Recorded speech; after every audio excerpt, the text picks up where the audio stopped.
Tahukah anda, di sebalik keindahan Masjid Ubudiyah, masjid ini mempunyai sejarahnya. Pernah menjadi masjid negeri, bagi negeri Perak dan pembinaan terganggu akibat Gajah Sultan yang mengamuk.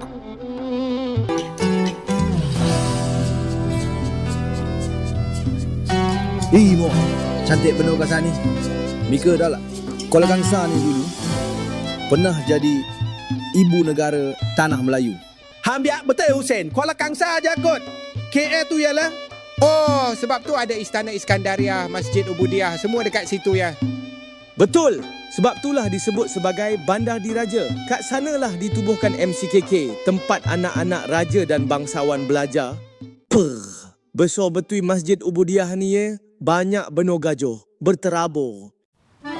Segalanya bermula pada tahun 1913 apabila Sultan Idris Mursyidul Azam Shah, Sultan Perak yang ke-28, menitahkan pembinaan sebuah masjid diraja sebagai nazar baginda setelah sembuh daripada penyakit ketika berubat di luar negara.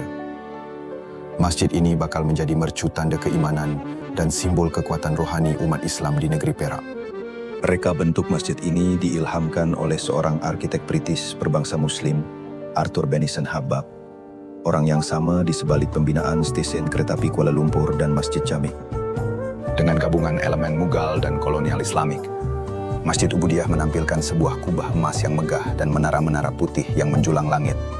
Reka bentuknya adalah gabungan gaya Indo-Saracenic Revival, kubah bawang emas setinggi 140 kaki, 4 menara utama dengan chatri dan 16 turret hiasan. Pembinaan masjid ini dijalankan dengan penuh ketelitian dan menggunakan bahan-bahan binaan berkualiti tinggi yang diimport khas dari India dan Itali. Namun, tidak semuanya berjalan lancar. Ketika proses pembinaan sedang giat dijalankan, tercetus satu peristiwa yang mengejutkan. 2 gajah diraja milik kerabat telah bertarung di tapak pembinaan, menyebabkan kerusakan besar pada marmer Itali yang mahal. Insiden itu menangguhkan kerja-kerja pembinaan dan memaksa pengimportan batu marmer baharu. Masih dalam kelam kabut itu, muncul tokoh-tokoh ulama yang menjadi tonggak moral dan rohani proyek ini. Antaranya Pak Wi, yaitu Haji Wan Muhammad, Sheikh Abdullah Fahim, dan Tuan Haji Muhammad Zain bin Muhammad Amin, Mufti Perak pertama. Mereka membimbing pekerja tempatan, menjaga etika kerja, dan mengimbangi spiritual sepanjang pembinaan. Aktiviti pengajian ini begitu rancak dan teratur sehingga melahirkan keperluan untuk mendirikan sebuah institusi khusus bagi pendidikan Islam yang lebih tersusun. Di sebelah Masjid Ubudiyah telah dibina makam Diraja Perak, tempat persemadian para sultan, termasuk Sultan Idris sendiri. Dibina dengan penuh adat dan kehormatan, makam ini menyimpan jenazah beberapa Sultan Perak terdahulu, permaisuri, dan kerabat diraja.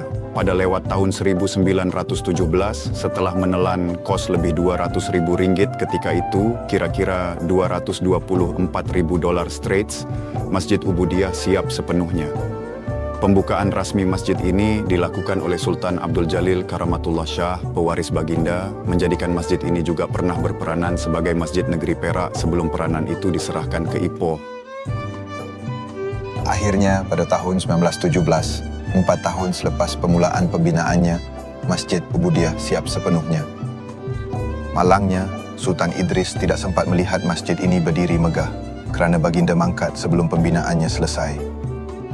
Masjid ini kemudian menjadi tempat istimewa dalam sejarah Diraja Perak dan terus menjadi nadi keagamaan bagi umat Islam di Kuala Kangsar hingga ke hari ini.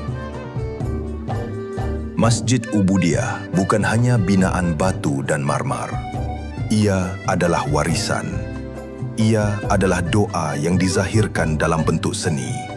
Dan ia adalah tanda kasih seorang sultan kepada rakyat dan penciptanya, Rabbul Alamin.